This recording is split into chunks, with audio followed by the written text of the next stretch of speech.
So we have decided to do a panel in honor of Daniel for two reasons: for his person and his contributions to the profession and to the Paris economic ecosystem, so to say. But also, it's true for CEPR. And last but not least, he is, of course, somebody who has contributed enormously in terms of the substance, in terms of this work on debt. And that's what is represented here on the panel. So we will have Richard Portes talking about his early experiences with Daniel and with CEPR. And let me say one thing: the latest of his endeavors, which with CEPR, he has a very long history, but the latest one was, as of this year, he initiated and collaborated to make possible another great CEPR collaboration with the Paris School of Economics. It was a first CEPR PSE policy forum, which took place in June, and is a full 1 week, so also 5 days, event with very large names as policy, as economists, who then basically gave the topic for the day. It was a huge success, and it is another thing we are keen to serialize. So that was Daniel's initiative. We were hoping to award to him one of those highest awards that we have, namely the title of a CEPR hero. Unfortunately, he passed away very abruptly or very suddenly in the summer, and this is why we remember him and his work here today. So can I ask Richard, can you start, please?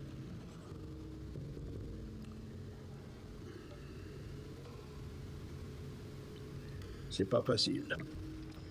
Daniel Cohen has left us, but he is still among us by the force and generosity of his personality and his contributions to economics and economic policy, as well as to CEPR. Daniel was a remarkable economist and an intellectual, both narrowly as a thinker, researcher, and writer, and more broadly as a public intellectual, known to and influential for many through his books and his appearances in the media. His work was both deep and wide-ranging. I shall focus on what we did together. I was privileged to work with Daniel in the Center for Economic Policy Research, in the Paris School of Economics, and CEPR. We also did joint research, which gave rise to several publications. Daniel was one of the first research fellows in the International Macroeconomics Program of CEPR. Starting from the middle of the 1980s, he was one of the main authors of the first set of CEPR reports on the major issues of economic policy at that time. Between 1992 and 1997, he was co-director of our International Macroeconomics Program. He wrote or co-authored more than 40 CEPR discussion papers, as well as books and further reports extending over almost 4 decades. He also wrote for Vox EU, most recently on the rise of populism in France, and separately on the importance of confidence in government in dealing with the COVID-19 epidemic. His intellectual and policy interests were French, European, and global, and consequently he added greatly to the range and impact of CEPR. In particular, we gained enormously from his European engagement, and no one was happier than Daniel to see the center finally establish itself in Paris. We owe him enormously, first for his rigorous intellectual stimulation, and well beyond that, for his amazingly wide and deeply humanist perspective on the economy in its social and political context. This perspective enriched CEPR and the lives of all those who knew him. I have a personal intellectual debt to Daniel. We wrote 3 papers and a lengthy report on various aspects of sovereign debt. The first was in 1990 on the pricing of sovereign debt. We found a unit elasticity with respect to LIBOR, for the average across countries' price and for pooled data. The other common factors were not correlated with world macro variables, and we call these factors systemic risk. The price of short-term debt was influenced neither by systemic risk nor by economic factors specific to the debtor country. We conjectured that it was driven by local political risk. When it was serviced, long-term debt payments reflected the country's resources. The decision to service was contingent on systemic risk, which altered on a period-by-period basis the incentive of debtors to service their debt. This is an example of Daniel's willingness to engage with the data and use econometric procedures, leading to results that have policy implications. Then, in the early 2000s, we returned to sovereign debt, first in a report for the Conseil d'analyse économique entitled Dette, Prévention et Résolution. This seemed to have some influence on the French position in the debt restructuring discussions of that period, immediately after the rejection of a sovereign debt restructuring mechanism and the move towards collective action clauses. Our two subsequent papers were interesting examples of Daniel's and my own view that one had to take market assessments seriously. One, called Lender of First Resort, started from the establishment of a threshold of sovereign spreads, above which a self-fulfilling vicious spiral ensued. We concluded from that the IMF should intervene when spreads passed that threshold to avert the spiral and to allow time for corrective policies. This view that markets can themselves generate a disequilibrium was elaborated in our paper on dealing with destabilizing market discipline. I had long been concerned with macroeconomic disequilibrium, and this collaboration with Daniel enriched my understanding and led to clear policy conclusions.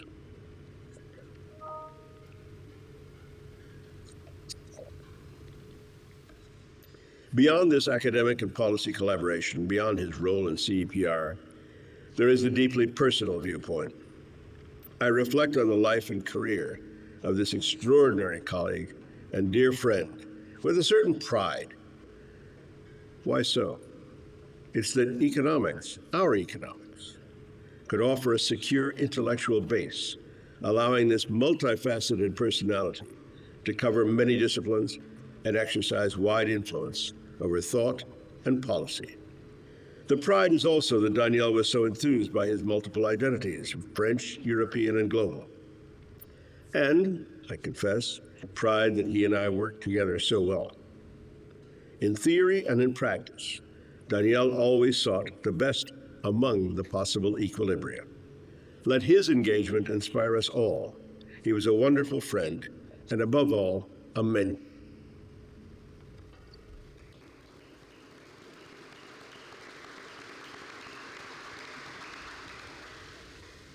So, Antoine, Bozio, do you want to go next, please? So, good morning. So I'm very pleased to be here today to join this panel in honor of Daniel Cohen. So Daniel was, for me, first of all, a teacher. He's been one of my first economics teacher. And at a time where at École Normale Supérieure, we were all wondering which discipline to follow. We could do different types of disciplines, and Daniel has been extremely influential among many of us to choose economics. And I'm probably one of the least prestigious of all these students, but they name names like Esther Duflo, Emmanuel Fary, Pascaline Dupin, and many others I could quote through the side who have actually gone through Daniel's sort of teaching first, which actually was very influential for deciding to follow a career in economics and in academic economics. So this has been the first tremendous influence of Daniel in terms of creating what's called the sort of the French school of economists who have then prospered around the world, going to MIT, Berkeley, and many other places in the US and also in Europe. So the way he actually did that was try to communicate very early on his enthusiasm for economics as a tool to understand the world and to have action on the world, to have policy influence. He was trying to convey to students the fact that you need first to try and understand the root of a problem before trying to see what are the different options. By failing to do so, you won't be able to try to find the right solutions to the problem. And he had his own way of actually doing that in a very humorous way, fun way, which made economics sounds not the sort of this science of very low view, just trying to optimize on a few problems, but the potential of a discipline that will be a form of humanism, of trying to connect with other disciplines, trying to connect with other things. And that was Daniel's own view. And for all the students like we have been, we still listen to him the way he was, with high pitch, trying to convey, the ideas behind different models. This has been the first huge aspect of Daniel in terms of the French economic scene, being a teacher. The second thing, he has been an institution builder. So Richard talked about CEPR, the Paris, but there was many other institutions that have been formed at the INSEAD of Daniel. What are they? First of all, his views that basically led to the creation of the Paris School of Economics. They was at Campus Jourdan, where the École Normale Supérieure is located. Few different sort of labs with different acronyms that people don't remember. And there were a few very brilliant economists in each of these labs, but they were hardly known outside a very small group, who had specific knowledge of where they were located. The idea to put all this together on a campus, trying to have the brand name, trying to convince policymakers, including the current Minister of Finance, to actually support the endeavor of creating a Paris-based school of economics, actually was largely to Daniel's tribute. He actually was able to convince a lot of these people of the great value of doing that, merging of all different centers. And since then, we have seen the establishment of PSC as one of the renowned institutions. But not only PSC, he was also the director of CEPR, a research center dedicated to the link between policy making and academic research, doing lots of macro work that then developing tools so that then policymakers from central banks to Minister of Finance could actually use this tool to better simulate policy and try to. And then he was bringing in CEPR different aspects, not only on the macro aspects, but for example, making sure that issues in the developing world, issues in terms of measuring the welfare, measuring happiness could actually be put together. In that sense, his ability to actually create institutions then lasted for a long time. He has created something which really is above, its own great contributions to economics as an author. So lastly, what I want to say when I think about Daniel is, first of all, how much, after those few months since he left us, how much we still, I still hear him many times trying to fuse his enthusiasms into creating new projects.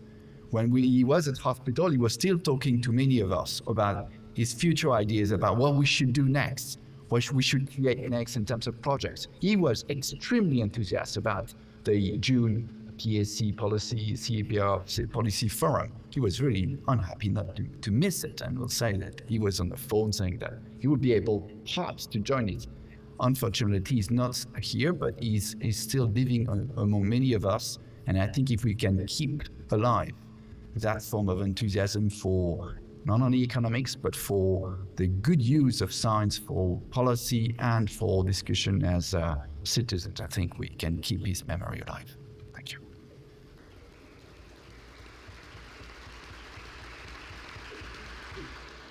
Thank you very much, Antoine. And Ugo Panizza is next. I have a presentation. So I'm probably on this table. I'm the person who knows Daniel less. I first met Daniel through his papers. Then I met him in person, and I interacted a bit with him. So I do research on that, and of course, as Richard said, Daniel's work on that was very influential.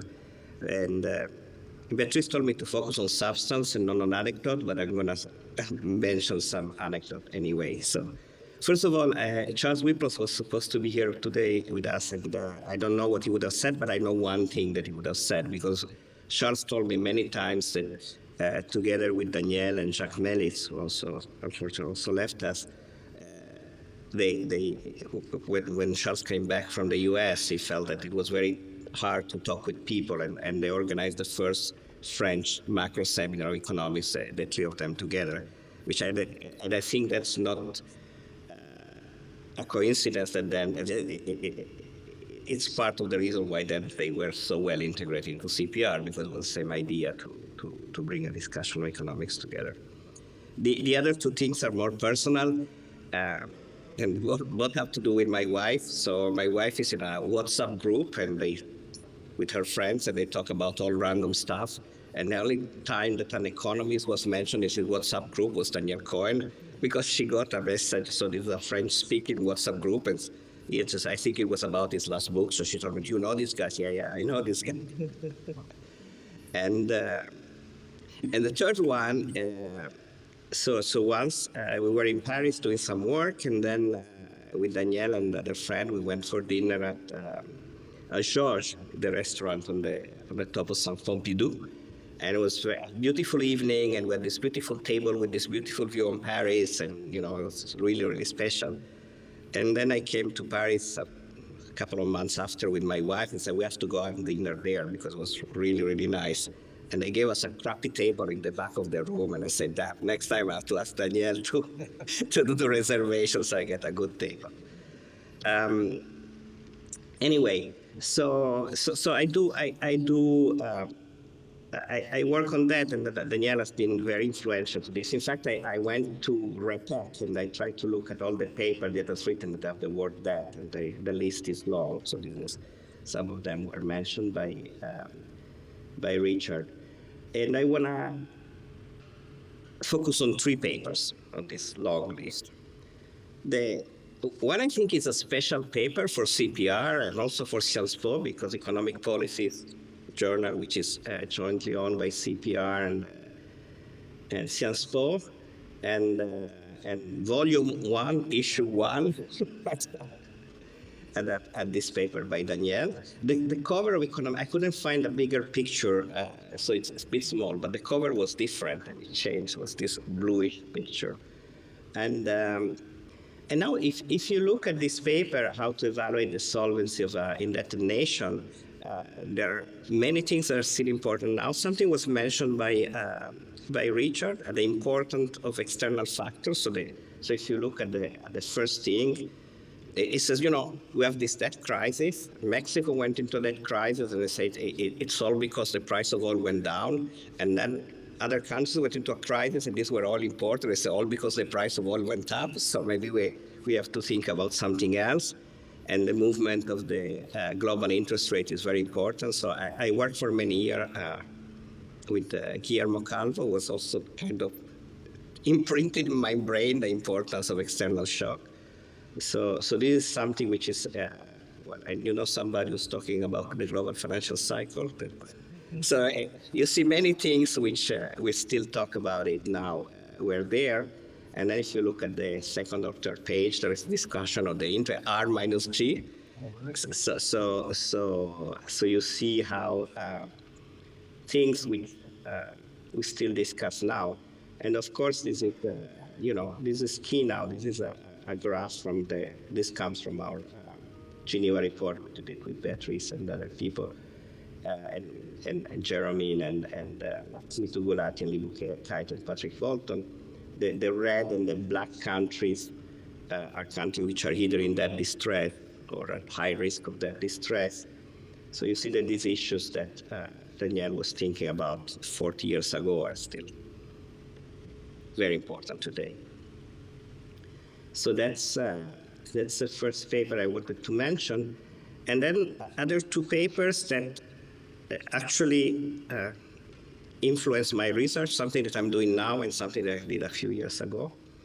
So if you look at the list of these authors which wrote this report, you see that some of them are lawyers. So when you work on sovereign debt, it's good to talk with lawyers. And especially Mitu Gulati keeps telling me, we have to write a paper about debt buybacks. And I keep telling Mitu, no. This Bulov and Rogov told us a long time that this is nonsense and it's deadly. But he keeps telling me, no, but look, they cannot be nonsense because they happen. And they happen secretly. So we have to write a paper on this. And I said, okay. So I start searching the literature, and I find this paper. So, Secret Debt Buybacks by Daniel and Thierry Verdier. And actually, it's a very nice paper. So Mitu and I haven't yet written a paper on this, but the first thing that I'm trying to build a model. I'm not very good at modeling, but basically the model is borrows on this. And again, it's a clever paper, which basically says there is a normative literature, which is the Bulov and Rogov thing that says that buyback makes no sense. And then there is a positive literature that says this thing happened. There were some data there. Here they also mentioned a paper by Eichengreen and Portes, which showed that buyback happens. And if you want to go more recent, so this paper was written was published in 1995. Recently, I don't know if you remember, there was a massive secret buyback by Ecuador. So basically, the president of Ecuador said that he would default on debt. The price on debt went down, and then he secretly bought it back. Market manipulation. Well, apparently, and you should know that that president of Ecuador had a PhD in economics, so maybe I'd read the papers. So anyway, so again, another paper which is important for me. In fact, we are thinking about this issue to see what we can do about it. And then a third paper is this paper on loans versus grants. So a few years ago, I got an email inviting me to a conference in Paris. And, I love Paris. So if I get an email saying, come to Paris, I say yes without even reading the rest of the email. And then I kept reading the email after, a few weeks before having the conference. And I realized that the conference I had to give a talk about loans versus grants in international lending. And so again, I searched the literature, and guess what? This is the first paper that came out. And this is a clever paper because I ended up writing a paper. It's not a clever paper because I ended up writing a paper. It's a clever paper, and so I thought I could write a paper generalizing a bit the result. And here, what's the discussion here? So there was a very influential report commissioned by the U.S. Congress. It had a complicated name, but it came to be known as the Meltzer Report, which was a report which was very critical of the activities of the IMF and the World Bank. But one of the conclusions of the Meltzer Report was that the international financial institutions should not make subsidized loans, should just make grants. And the idea is that if you have a perfect financial markets, at the end the two things are equivalent. And so, since you are a development financial institution, you should focus on the grant components and let markets who know better to focus on the lending, and everything will work well. So this was in a nutshell the point of the Meltzer Report. And this paper starts by showing formally that this is true if you assume that financial markets are perfect. But the thing that's like the difference, in theory, in practice are the same. In practice, they're not. And they show very clearly that as soon as you introduce some financial market imperfection, this equivalence goes away. So this is because the non-equivalence comes from the fact that financial markets are imperfect. I think nobody would question that. And then they show that actually having state contingent loans are a significant improvement over the situation, which are better than pure grants and pure loans. So having grants that kick in contingent on certain things. Now we all know, I was talking about this yesterday with Benoit Curé, that state contingent market instruments, are great in theory. They don't work very well in practice. We don't understand very well why, but they don't, so far haven't worked very well. But when you think about this non-market instrument, like lending by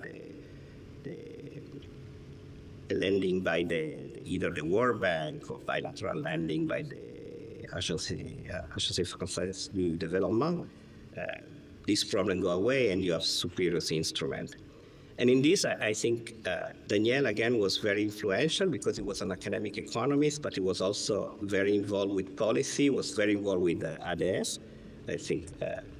I always find that the French Development Agency has been one of the most innovative agencies in thinking about new lending instruments, a new way to create instruments which improve that sustainability, and you could see the intellectual footprint of Daniel in all this agency. So let me just conclude with one more. So Antoine mentioned institution building. One of the latest institutions that Daniel built, which is the Finance for Development Lab, which I think is a fantastic institution from the mission for a fairer international finance architecture. And it's really something with boots on the ground. When I read about something new, I go to their webpage first, because there is, when I read about Zambia, there is about Zambia. When I read about anything. So this is, again, I think, a great legacy of Daniel. So I stop here. Thank you very much. Thank you very much, Ugo, Antoine, Richard.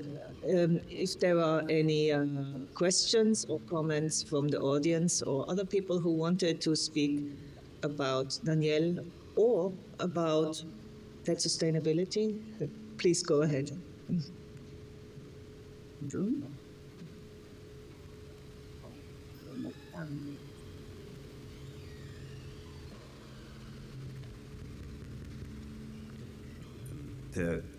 Thanks.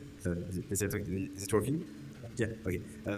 So my name is Martin Kessler, and so I'm the Executive Director of the Finance for Development Lab that Ugo kindly mentioned, so thanks a lot.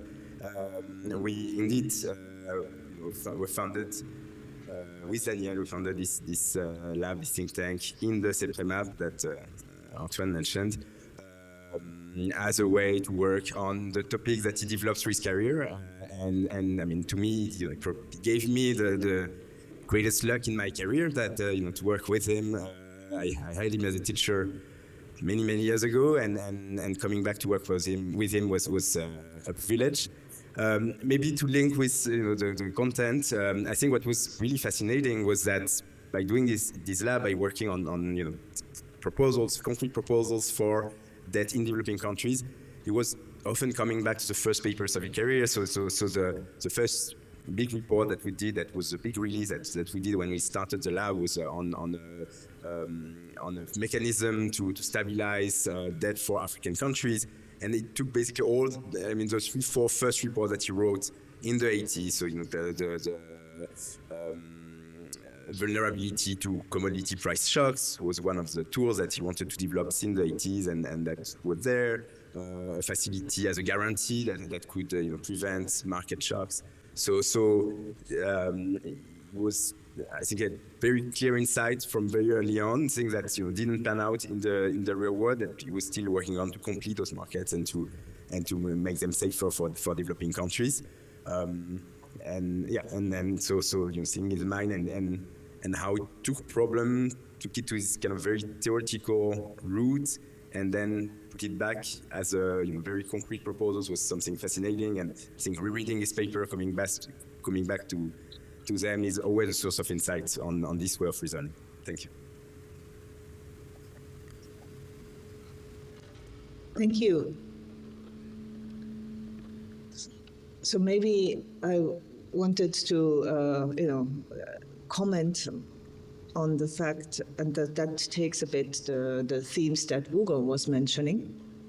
When you think about what have we learned about sovereign debt over the last 40 years, and how do we measure sustainability? So we just had a panel on Saturday, I think it was, with Olivier Blanchard and Jayla and Jeremy, all discussing the question, how do we in the future change the European fiscal rules, taking into account that sustainability as one of the criteria.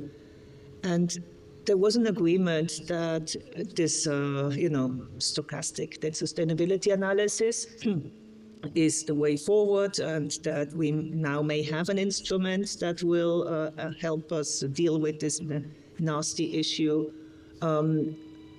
But the interesting point is that this whole question of debt sustainability, it just doesn't seem to go away, right? So, you showed it very nicely that already 30 years ago, in the last big wave of debt crises, a lot of the questions around sovereign debt have been with us for 30 years. We try to improve.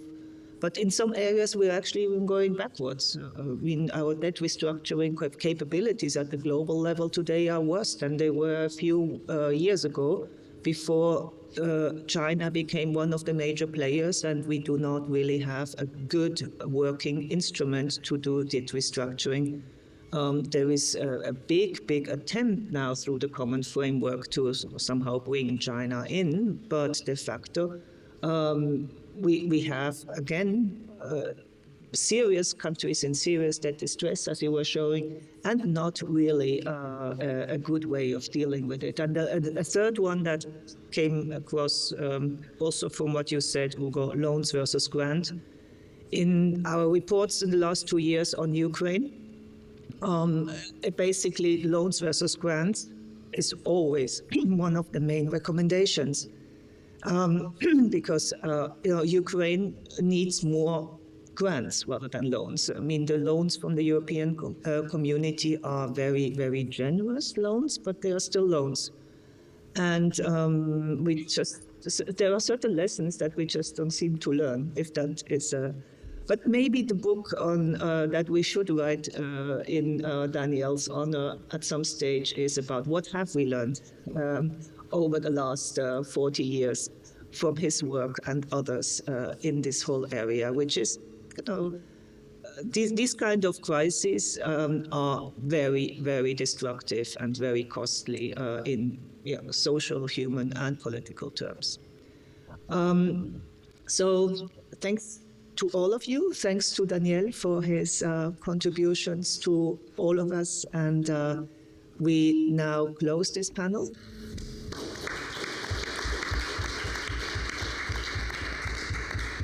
And you have 10 minutes to,